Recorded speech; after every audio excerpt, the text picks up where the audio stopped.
Hello, YouTube. I'm Vince White. I'm an employment attorney. I'm very shiny today. And we are answering a question from a friend of the channel, Pharaoh Schuyler, who commented on a video asking the following. Do you get to ask for a medical/reasonable accommodation for cosmetic surgeries? Also, is an employer allowed to signify what is and isn't cosmetic? Okay. Then she provides an example. For example, a cis straight person could want lipo, liposuction, which is a surgery to remove, I think, fat cells from the body.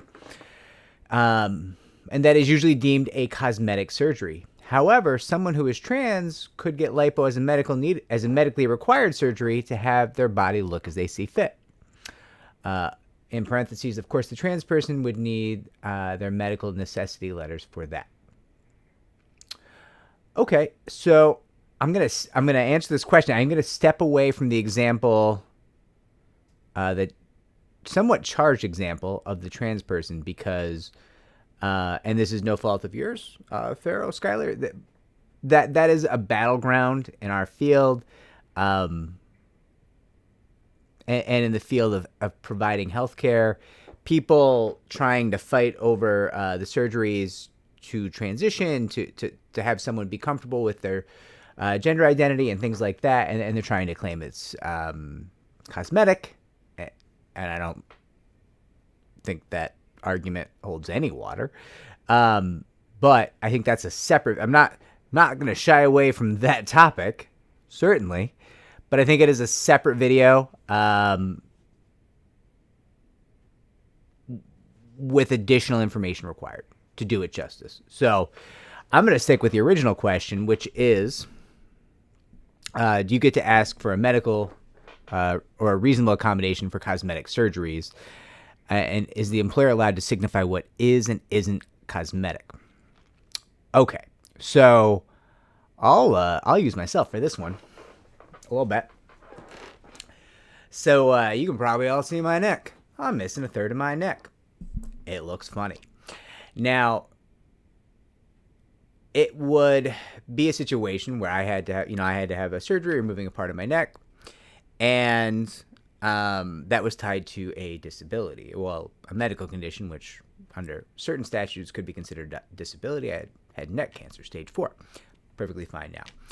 And what they wanted to do was take a chunk of my butt or one of my pectoral muscles out of my body and put it in my neck.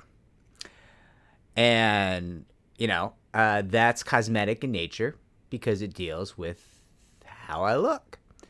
And my take on it was, no one's paying to see this thing anyways, right? So my cosmetics, not important to me.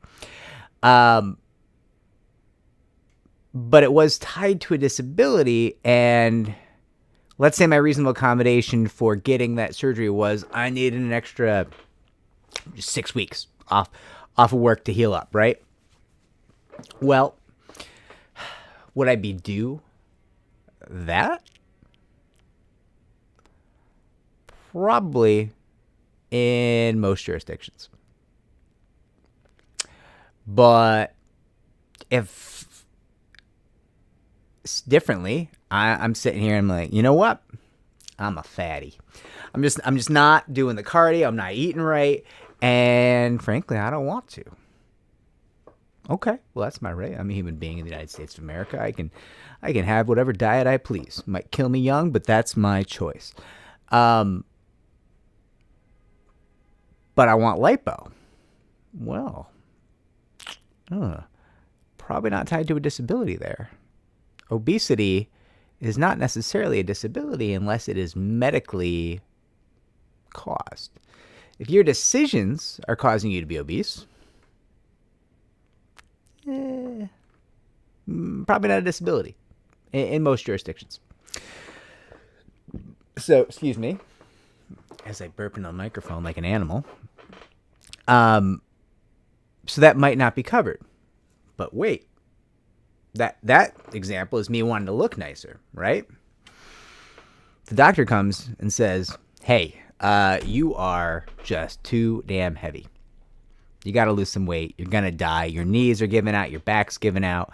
Got all these medical disabilities that need this treatment of weight being removed from your frame, and liposuction is going to be part of that because you got to do it now. We can't wait. We can't wait for you to lose the weight naturally. We got to get this out of there right now. Now we've got a disability. Now that liposuction is treatment for a disability, and it's to a reasonable accommodation. So, no, employers don't really get to decide what is and is not cosmetic. At least not in the end, right? So let's go with that hypothetical again. I'm too heavy, gotta lose some weight, gotta lose it today, need liposuction. Go to my employer, hey, I need liposuction, need 3 weeks off work. Reasonable accommodation. Employer says, nah, we think that's cosmetic. Oh, you do? Okay. Well, I'm going to go ahead and file my claim then, because I disagree, and I think a judge, jury, and I think the EEOC and the state agencies, they're all going to side with me. Does that employer really want that? I don't know. Probably not.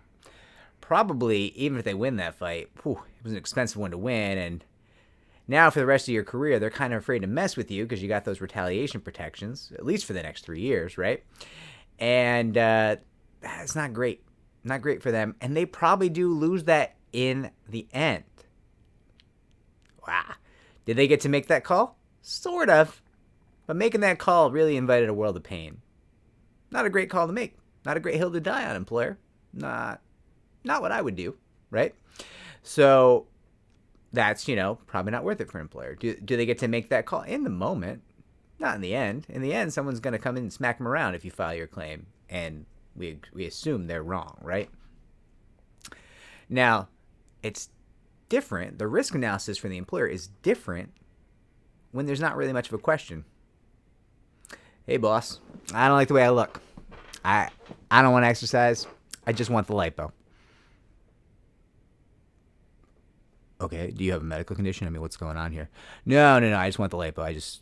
People don't like me. I go into bars, people won't look at me. People think I'm ugly. People think I'm, not attractive, and I want to look better.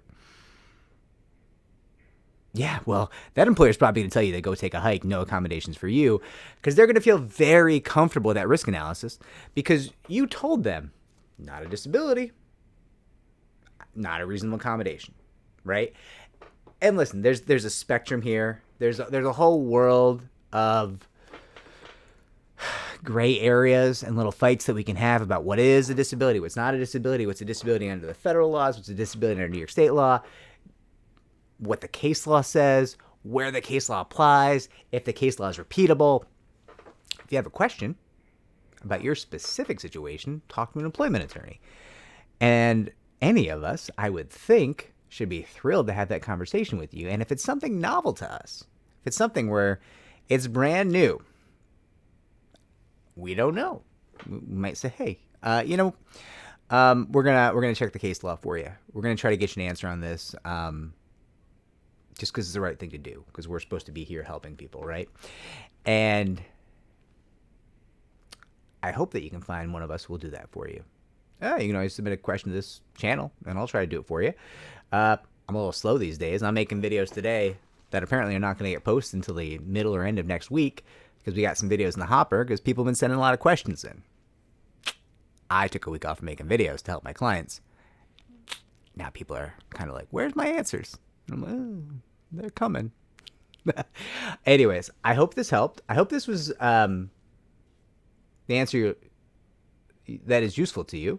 If it did help, you can always like and subscribe. That helps me to help more people just like you. If you disagree, if you have comments, questions, if you have a suggestion of an additional video I can make, comments down below. I do track those. I will answer those. All right. Take care.